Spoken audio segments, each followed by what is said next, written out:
Far away, nestled in a valley where the fireflies danced with sleepy moths, lived Tea Master Tempest. He wasn't just any Tea Master. Tempest brewed dreams. His most prized possession was a copper kettle that hummed and sang. A kettle old as the moon, with a heart full of stories. One evening, as the stars began to peek through the twilight, Tempest filled the kettle with water collected from a whispering spring.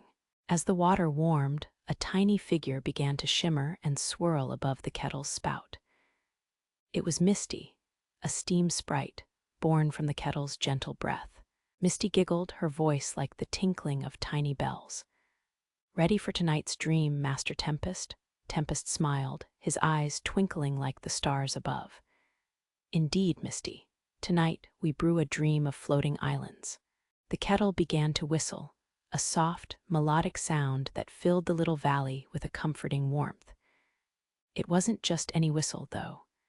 It was a whistle that painted pictures in the air. As the kettle whistled, wisps of steam, shaped like fluffy clouds, drifted from the spout and began to float upwards. Misty, riding on one of the larger steam clouds, guided the smaller wisps, shaping them into tiny islands, each one covered in soft, mossy grass. On one island grew trees made of spun sugar, their leaves shimmering with edible glitter. Another island had rivers of warm honey, flowing gently towards a lake of creamy milk. Tiny, gentle creatures, no bigger than your thumb, began to appear on the islands. They were dream sheep, with fleece of lavender and eyes like polished amethysts. They nibbled on the sugar leaves and dipped their tiny hooves in the honey rivers, their soft bleating adding to the kettle's soothing melody. Tempest added a sprinkle of stardust to the water, and the kettle's whistle grew even softer, painting the dream islands with hues of lavender, rose, and gold.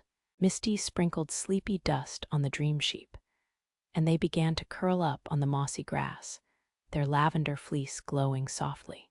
The islands, bathed in starlight and the kettle's warm glow, began to drift gently towards the sleeping children, carrying dreams of sugar leaves and honey rivers.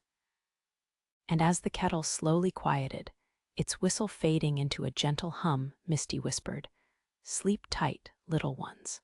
Dream of floating islands and sweet dreams." The air grew still, filled with the quiet magic of bedtime.